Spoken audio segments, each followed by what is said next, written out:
Bienvenido a otro episodio de El Círculo, un espacio para conversaciones reales, información honesta y entrevistas significativas sobre la vida, la iglesia, cultura, liderazgo y todo lo que se le asemeje.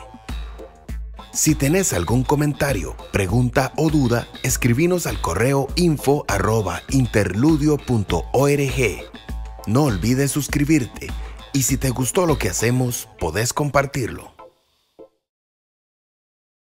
Bueno, ya estamos, yo creo que los que habíamos confirmado, excepto Eric, que al final creo que se le complicó, pero maravilloso que estén ustedes y poder conversar un ratito. Yo tengo presupuestado quizás una media hora, 40 minutos de conversación y es muy informal porque creo que es muy interesante, que puede ser muy interesante, no solo para nosotros, el ejercicio de la conversación, sino para algunas otras personas, adentrarse un poco en cómo las diferentes espiritualidades, las diferentes religiones, enfrentan y reflexionan acerca de lo que está sucediendo en el mundo. No sé si ustedes estarán de acuerdo conmigo en que probablemente,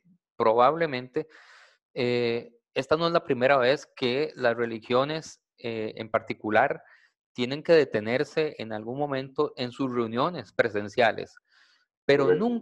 nunca todas al mismo tiempo. Es decir, probablemente no todas, porque no todo el planeta está detenido, pero la gran mayoría del planeta en este momento ha tenido que hacer un parón y eso nos une a todas las religiones de las tradiciones que representamos acá probablemente en una sola, ¿cómo se llama? Situación, que es Sí, prácticamente detenernos. Es la primera vez en la historia, creo yo, en que en eso estamos absolutamente unidos todos las religiones, por lo menos aquí representadas. Entonces, yo quería abrir la conversación. ok, bueno, con respecto a la religión musulmana, eh, eh, claro que sí fue también para nosotros o para nuestra generación, nunca, jamás hemos visto la Meca vacía. Pero encontrarnos como una pandemia, como una religión, no fue la primera vez que nosotros enfrentamos, digamos, este tipo de situación. Ahí donde nuestro profeta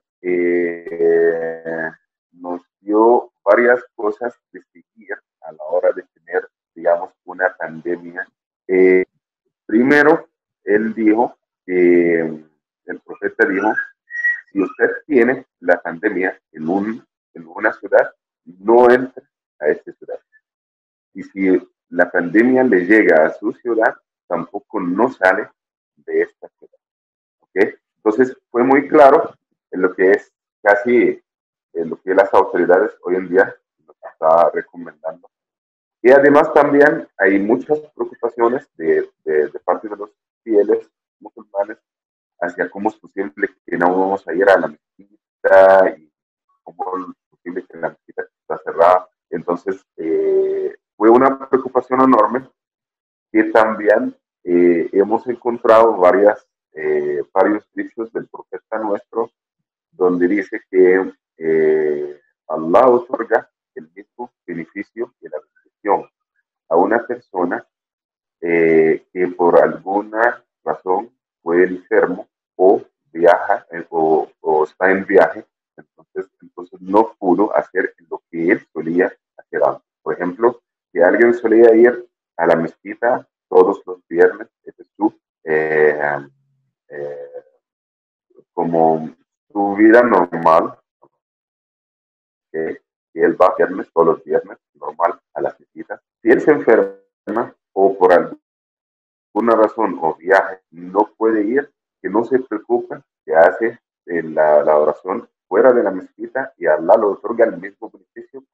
Gracias, Josam. Y es súper interesante poder también establecer como esas dos etapas, como esos dos tiempos de un partido de fútbol.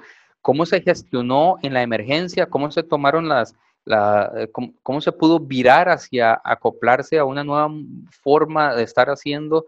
Y luego, ¿cómo ver al futuro? ¿Verdad? Que fue como usted lo acaba de hacer. Hansel, bueno, una vez más, gracias por estar conversando con nosotros y, por supuesto, encantadísimo de escuchar tu perspectiva. Adelante. Buenos días a todos y a todas. Es un gusto poder encontrarles. Lastimosamente, a través de una mediación, al fin y al cabo, es un encuentro importante y valioso, y gracias a José por facilitarlo. Yo en particular en el foro no tengo una representación institucional concreta, ¿verdad? Porque a pesar de que mi tradición religiosa es la católica romana, mi ámbito es el trabajo en el estudio de la universidad, en la cuestión de las ciencias de la religión y concretamente en el estudio del Nuevo Testamento, en la exégesis. Sin embargo, sí me gustaría retomar tal vez o pensar un poco cómo en este ambiente, en nuestra sociedad, en Costa Rica, podemos ver, percibir, y esto no solo en nuestro país, creo que en otras partes del mundo, cómo las personas todavía frente a esta situación de pandemia, frente a esta situación de epidemia, de enfermedades, de desgracias que sobrevienen en la historia humana, siempre tratan de preguntarse por el dilema de Dios. ¿Dónde está Dios? ¿Qué pasa? ¿Qué está haciendo o qué no está haciendo en nuestra realidad? Y creo que es una pregunta que, por supuesto, para las personas que profesan una fe particular es realmente importante. Sin embargo, me parece que a veces apuntamos de una manera muy diferente para poder brindar una respuesta. ¿A qué me refiero? Creo que las personas a veces tienen o tenemos una concepción de Dios muy inmediatista, como si Dios estuviera presente prácticamente en cada una de las cosas que nos pasan, en el sentido de que me caigo, me tropiezo, grité algo y entonces Dios fue el que lo provocó, ¿verdad? O un ente espiritual a la par mía es quien lo provoca, y no es tanto así. Es más bien entender desde la tradición cristiana, desde el cristianismo, y aquí yo me posiciono en el cristianismo de los orígenes, en los cristianismos de los orígenes, en los primeros siglos, que para los primeros seguidores de Jesús, Dios estaba presente en cada una de las acciones que ellos realizaban, que ellos hacían, pero estaba presente precisamente porque les acompañaba en sus decisiones, en sus circunstancias y en sus momentos. Dios no era el que mandaba las desgracias o la tempestad o las enfermedades, porque ese es un discurso que he escuchado mucho, ¿verdad? Que esto es un castigo de Dios a la humanidad, y es una interpretación que se ha dado desde la Edad Media y desde finales de la Edad Media con la peste negra en toda la historia humana, ¿verdad? Fue una interpretación común que se dio allí. Por eso me llamó mucho la atención fue el viernes antepasado, en la oración extraordinaria que hizo el Papa Francisco en la Plaza de San Pedro en Roma. En un fragmento apuntó algo muy interesante, si quiero señalar algo desde lo que él mencionaba. Decía él: Señor, no es este el momento de tu juicio, sino de nuestro juicio. Es el tiempo para que nosotros elijamos lo que cuenta verdaderamente y lo que pasa, para separar lo que es necesario de lo que no lo es. Esa frase es sumamente fuerte, porque está diciendo con rotunda claridad: dejemos de echarle las culpas a Dios de esta circunstancia. El juicio nos lo estamos haciendo nosotros mismos, contra nosotros mismos. Y este es un momento particular para que cada uno y cada una, y yo creo muy particularmente para todas las religiones, si la religión implica relación, implica vínculo, implica encuentro con los demás, este es un momento en el cual nos hemos distanciado y tenemos que repensar nuestras formas de encuentro, de vínculo, de dejar de buscar culpables donde no los hay, sino más bien asumir nosotros nuestras responsabilidades con eso. Entonces, si quiero aportar algo desde la perspectiva católico-romana, me parece que lo que Francisco ha hecho además de los actos de beneficencia continuos que han tenido, porque es bastante poco común que el Banco Vaticano se abra y que empiece a dar donaciones a China y a otros países, y luego cuando la pandemia llegó a Italia, todo se ha centrado en Italia, ¿verdad? Hay muchas personas que invierten en el Banco Ambrosiano y no estaban muy felices de que el Papa obligara a abrir las arcas del Banco Vaticano para ayudar con respecto a la pandemia, pero la mejor oración es la actuación. Entonces me parece que lo que se dijo el viernes en la Plaza de San Pedro, la oración que hizo, era una oración que tenía doblemente más fuerza porque estaba acompañada de gestos de hace más de un mes que acompañaban eso. Y eso a mí me parece lo más valioso que uno podría aportar. Gracias, Hansel, perdón, estaba ahí con el micrófono muteado. Me llamó mucho la atención en una de tus ideas que acabas de compartir, algo bastante casi que anecdótico, pero que creo que representa mucho del espíritu de lo que estás diciendo y que comparto plenamente.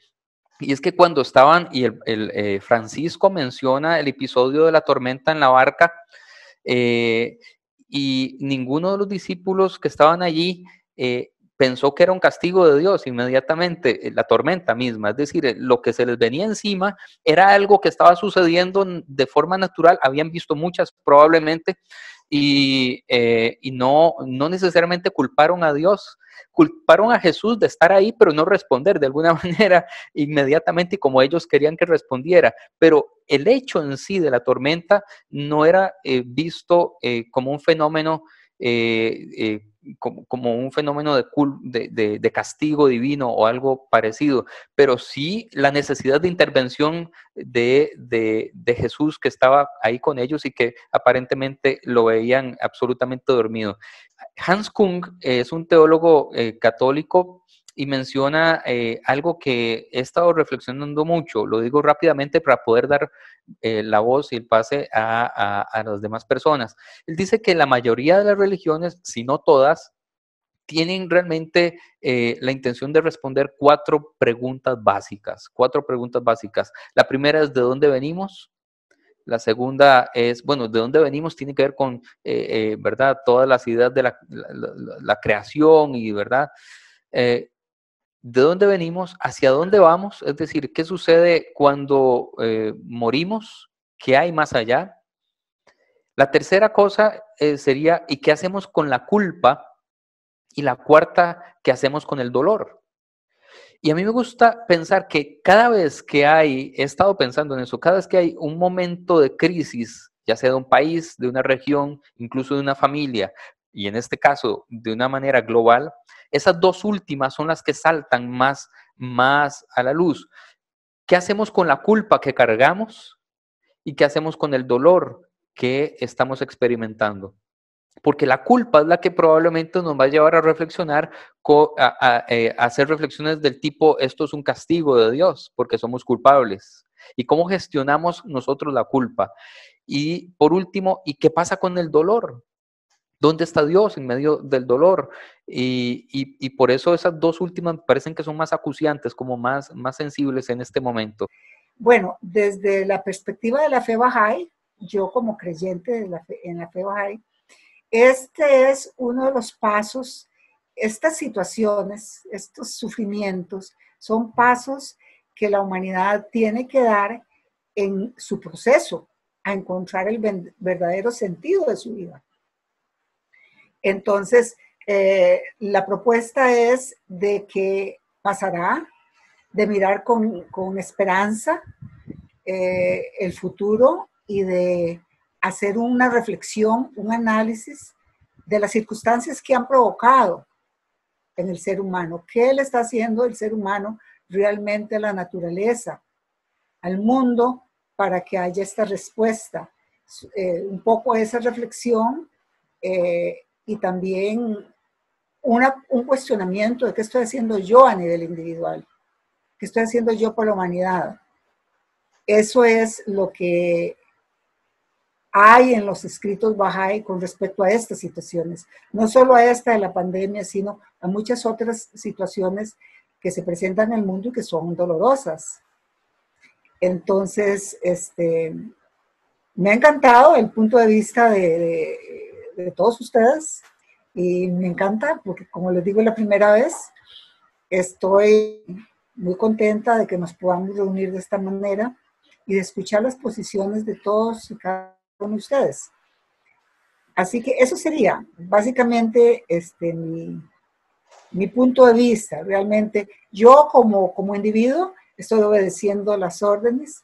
Se imaginarán que estoy muy aburrida porque soy muy activa y me hacen falta los niños y ya ni en la casa me tienen así porque bueno, con la edad y todo eso, pero hay que esperar.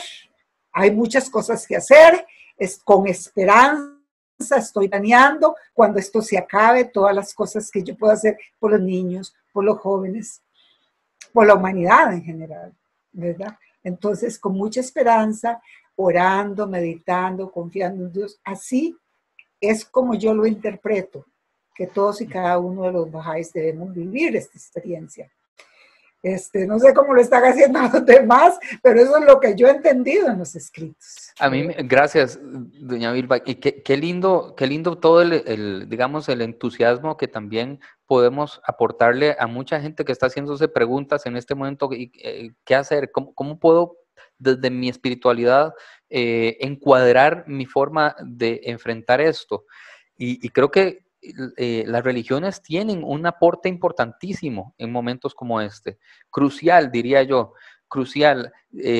Porque la gente busca respuestas y aunque no tengamos las respuestas, tenemos algo que es valiosísimo, que es un aporte de esperanza, el componente de esperanza en medio de un mundo que está súper confundido y que está en búsqueda de respuestas desde la parte científica, la parte tecnológica, la parte política, que está también como, ¿verdad?, reconfigurándose de forma urgente. Y las religiones están ahí y tenemos como que funcionar también como ese paliativo de la zozobra y de la ansiedad.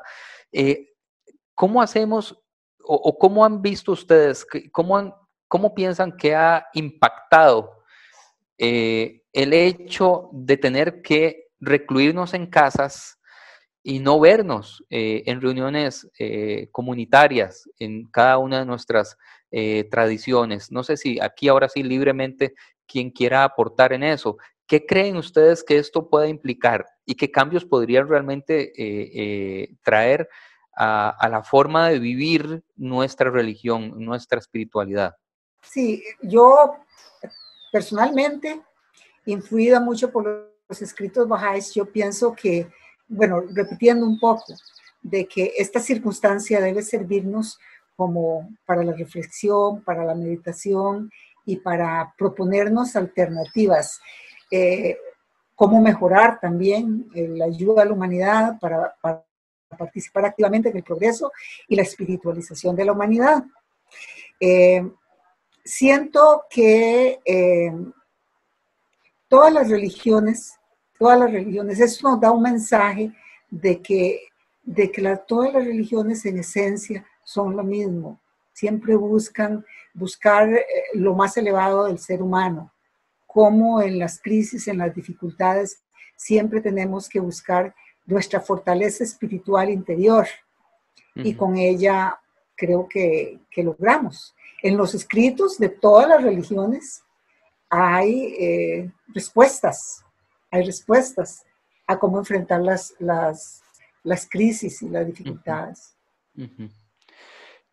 Gracias, doña Vilma. Y estoy de acuerdo en que todas nuestras tradiciones y todas las espiritualidades aportan y son valiosísimas para que en este momento del planeta haya más paz, más hermandad, más amor, más solidaridad, y ahí están. Hay que hacerlas más visibles. Eso sí, yo creo que este es un momento súper importante para eso. Buenos días a todos. Es un placer poder estar con ustedes.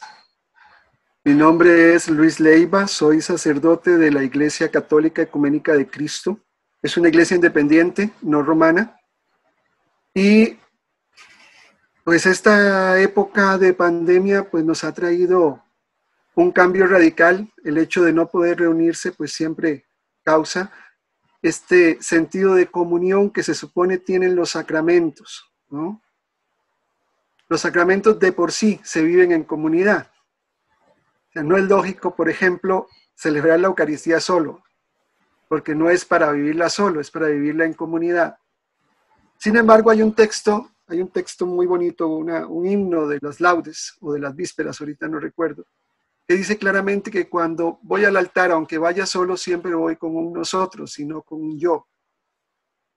Porque de todas maneras, la vida del sacramento como tal, la experiencia sacramental, que es gratificación, que es santificación para los cristianos, se vive en comunidad, ¿verdad?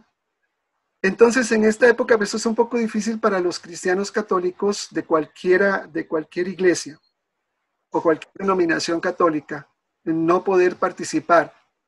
Entonces nos hemos dado a la tarea de utilizar las redes sociales. Ustedes han visto cómo de pronto los curas han invadido las redes sociales con oraciones, con misas, con horas santas, etc. Es muy interesante porque eso no pasaba. Y a mí me trae a colación aquí el texto del Evangelio de San Juan, creo que es, en donde Jesucristo nos dice que llegará el momento en que todos deberemos aprender a adorar a Dios en espíritu y en verdad. No es un asunto de sacramentos, no es un asunto de estructuras, no es un asunto de iglesias, es un asunto de fe. Y entonces de eso se trata.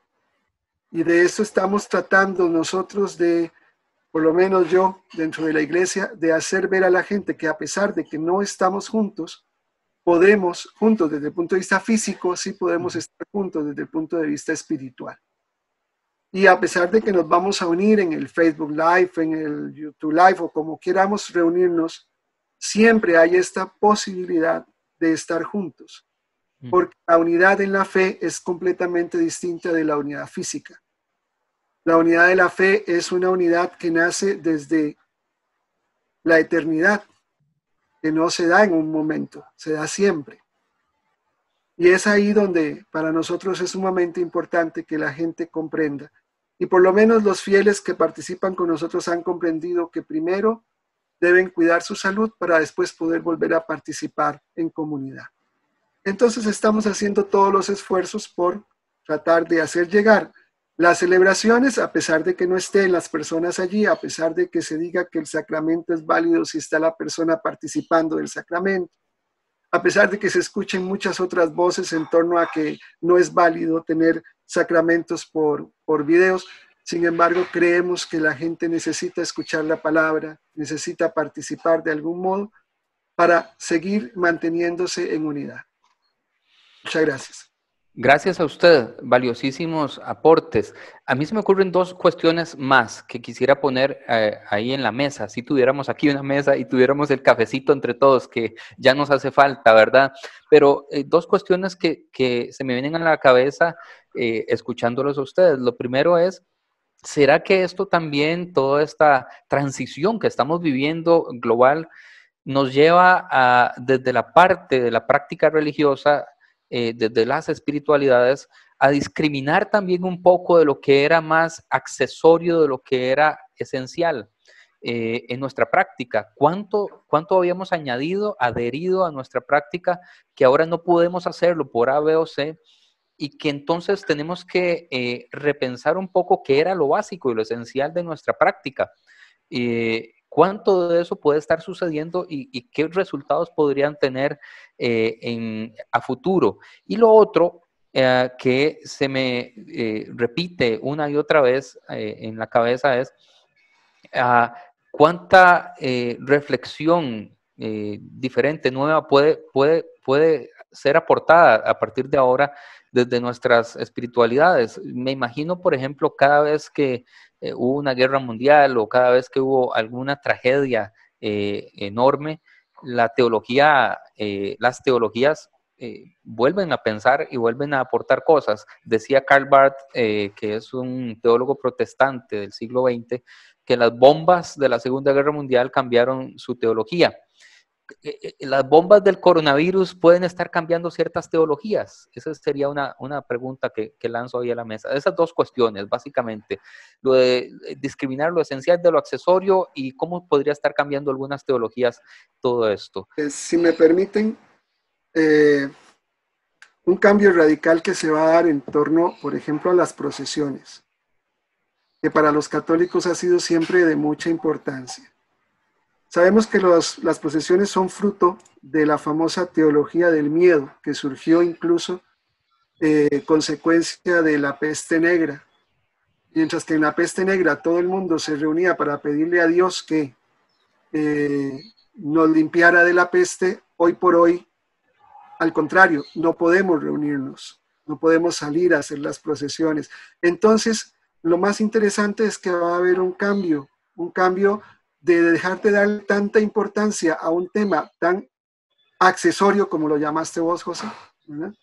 A empezar a verlo de una manera diferente, a no darle tanta importancia, incluso más importancia que los mismos sacramentos, como se le ha venido dando, ¿verdad? Y empezar a descubrir que la santificación, por lo menos para los católicos, viene de otras áreas y no de las áreas accesorias, como lo estás diciendo. Yo creo que eso va a ser un cambio radical dentro de la dinámica de este tiempo.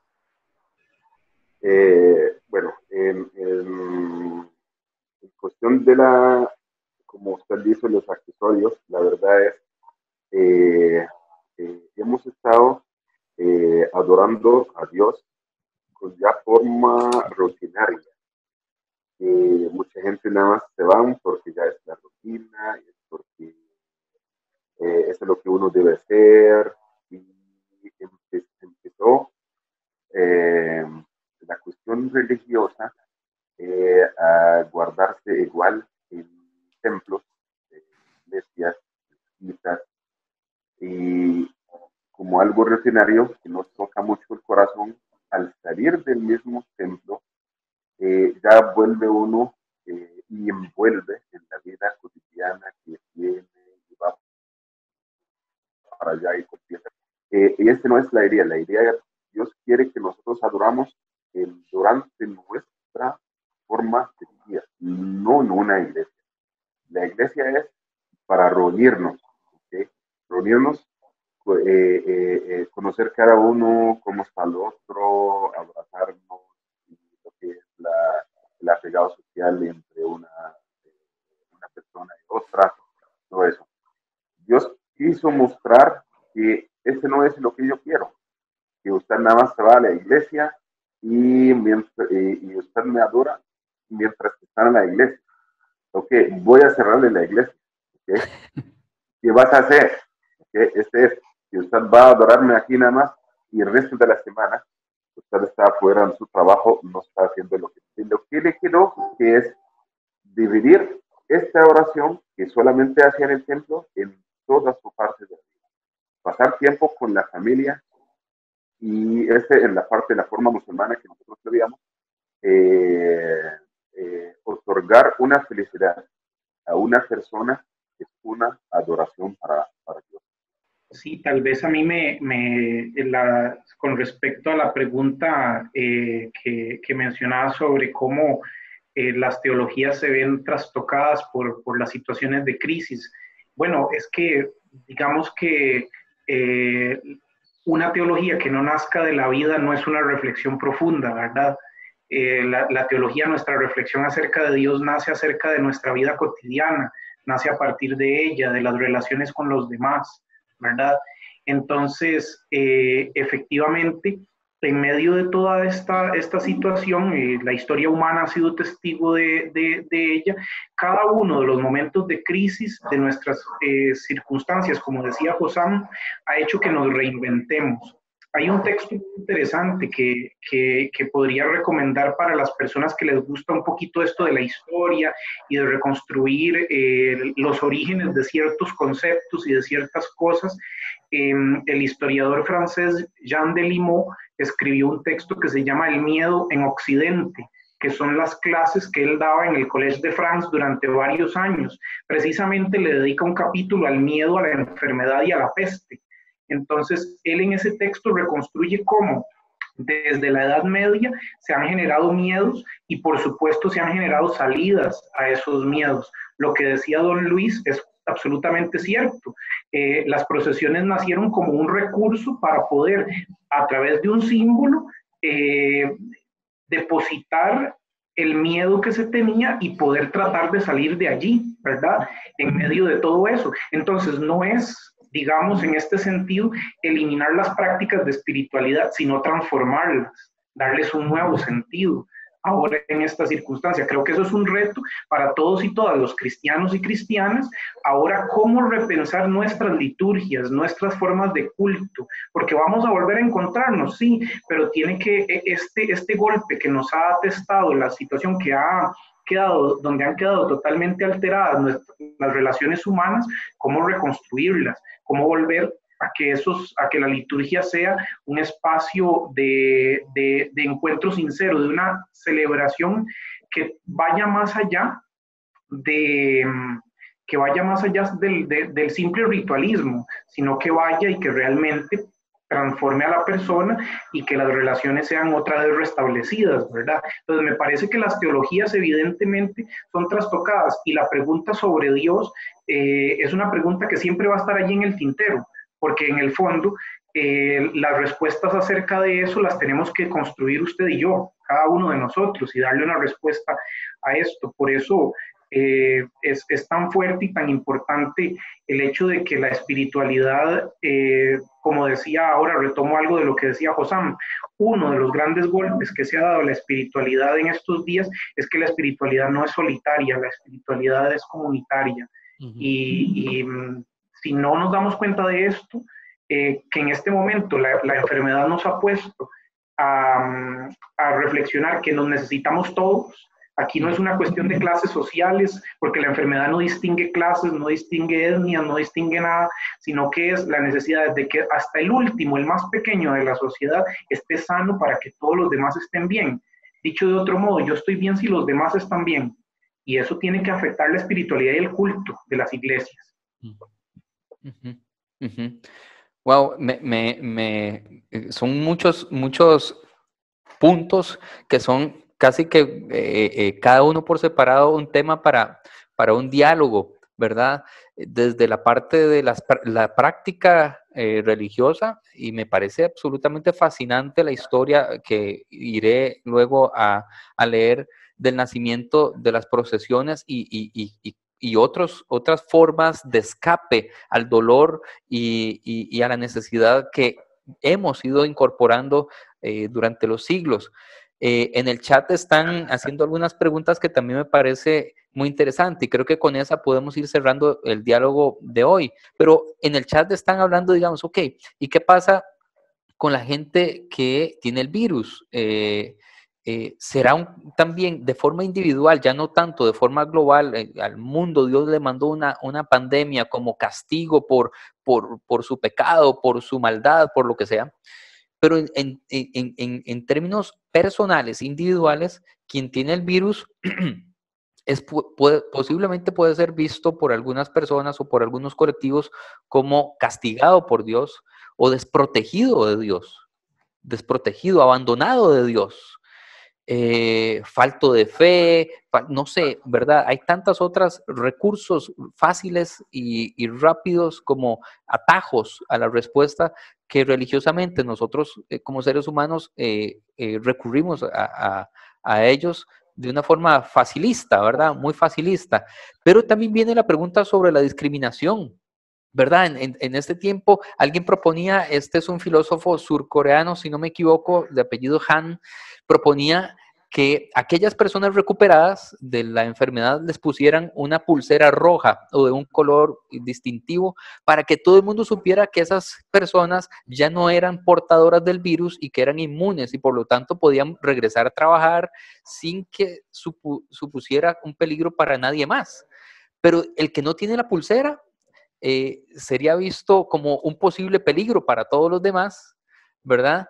Y una amenaza para todas las demás, de tal manera que podemos recurrir fácilmente en este tiempo y en lo que viene en el futuro a discriminaciones de tipo quién es inmune y ya no puede representar un problema para mí, y quién no es inmune y lo despedimos del trabajo, no nos acercamos, los niños y las niñas en las escuelas no pueden regresar porque todavía no son inmunes, ¿verdad? ¿Qué panorama tan interesante puede surgir de estas reflexiones?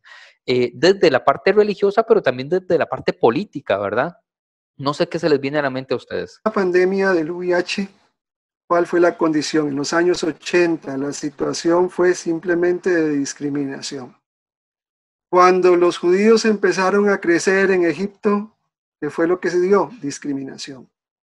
Cuando los negros, por ser negros, estaban tratando de vivir su vida, tratan de llevarlos a la esclavitud por discriminación. O sea, la discriminación ha sido el pan nuestro de cada día en toda la zona. Los leprosos en el Evangelio han sido discriminados 100%. Todos los enfermos han sido vistos siempre como aquellas personas que han sido castigadas por Dios. Y no nos vamos a librar, lamentablemente, por el tipo de sociedad que tenemos, en la que vivimos, y por el tipo de cultura en la que tenemos que desarrollarnos, no nos vamos a librar de un montón de gente que va a empezar a generar estados de discriminación. Lamentablemente, va a ser responsabilidad en muy alto sentido, no solamente político, sino también a nivel espiritual, a nivel religioso, de hacer ver que la discriminación no es el camino de la salvación, no es el camino de la comunidad, no es el camino de poder hacer que las personas empiecen a vivir de nuevo. Eso no va a ser fácil, no va a ser sencillo. Por eso cuando estaba escuchando a Hossam, empecé a confundirme entre el bien y el mal, y por eso fue que le hice la pregunta que le hice, porque en muchas ocasiones, y vamos a ir viendo, por ejemplo, sé del caso de una enfermera que llegando a su apartamento, los miembros de los vecinos las bañaron en cloro porque venían llegando del hospital y las dañaron, por supuesto. Eso es discriminación. Ellas no estaban infectadas, pero venían de un lugar en donde se cree que hay infección. Lógicamente que no hay que saludarse, no hay que, pero veámoslo cuando nos hablamos, ya nos hablamos hasta con miedo, hasta con temor, ¿verdad? De que tú eres un potencial virus, un potencial virus para mí, tengas o no tengas. Yo no sé si lo tienes o no lo tienes, no es algo que me interese, lo único que sé es que tú eres un potencial virus. Claro. Y ya no es un asunto de que cuidamos a los ancianitos, es que tenemos que cuidarnos todos, porque la estadística dice que los ancianitos son los que menos se enferman en realidad. ¿Vamos a vivir estados de discriminación? Lamentablemente sí, porque las pandemias nos han demostrado eso. Todas las pandemias nos han demostrado que la discriminación va a venir. El tema es si estamos preparados para solventar este tipo de condiciones y poder ponernos a favor de los que han sido injustamente discriminados. Y de alguna forma el virus podría ser una versión actualizada del miedo, el miedo más de tipo religioso de aquellos que estaban poseídos o poseídas por espíritus inmundos, y por lo tanto había que recluirlos, sacarlos porque podían causar daño a las familias. No se junte con fulanito o con fulanita porque, ¿verdad? Ahora mismo todos somos sospechosos de alguna manera, ¿verdad? Todo el mundo es sospechoso de tener ese espíritu invisible, esa cosa rara que no podemos, no es fácil jamás de ver. Caras vemos, virus no sabemos, ¿verdad? Entonces, ¿cómo vamos a reaccionar a eso? Y mi pregunta final, yo creo que tenemos que ir cerrando ya, pero digamos, lo dejo para otra conversada, es cómo podemos aportar nosotros desde nuestra reflexión, nuestros aportes a la gente que nos escucha, etcétera, a paliar esas reacciones que parecen ser tan humanas, ¿verdad? La reacción del miedo. Un día de estos yo salía con mi hijo y mi esposa del hospital de niños, hace 15 días básicamente, ya estábamos en cuarentena, pero a Santiago lo operaron, entonces había que ir sí o sí al hospital. Y la sensación de estar metido en un hospital en este momento es de mucha vulnerabilidad, mucha vulnerabilidad. Entonces, cuando salimos de la operación, lo metí al carro, íbamos soplados, veníamos para la casa para desinfectarnos y toda la cosa. Y en el camino, una señora se había varado, el carro de la señora se había varado, estaba en la calle y ella estaba intentando empujar el carro. Y vean cómo funciona esto, que yo en términos normales, en otra época me hubiera bajado a empujar el carro de la señora para ayudarla. Lo hubiera hecho sin pensarlo ni un segundo. Pero en esta ocasión yo dije, mi solidaridad se repiensa, se reconstruye y digo, hay más riesgo allá afuera. Si yo le ayudo a esta señora, me contagia a mí y mi hijo que viene saliendo del hospital, lo contagio, esto podría ser un desastre. Entonces, mi solidaridad tuvo que cambiar en ese momento la forma de aplicar. Tuve que ser más solidario en este momento con la necesidad suprema de proteger a mi hijo que de ayudarla a ella. Y así podemos contar millones de historias en este momento, cómo hemos cambiado la forma de ser solidarios porque todo el mundo es sospechoso. Prefiero ayudar a distancia, depositando 1,000 pesos, ayudando con una bolsa de arroz a distancia, pero ya no podemos ser solidarios igual como antes. Les dejo esa reflexión, esas ideas allí. Yo les agradezco. Bienvenido a otro episodio de El Círculo, un espacio para conversaciones reales, información honesta y entrevistas significativas sobre la vida, la iglesia, cultura, liderazgo y todo lo que se le asemeje. Si tenés algún comentario, pregunta o duda, escribinos al correo info@interludio.org. No olvides suscribirte y si te gustó lo que hacemos, podés compartirlo.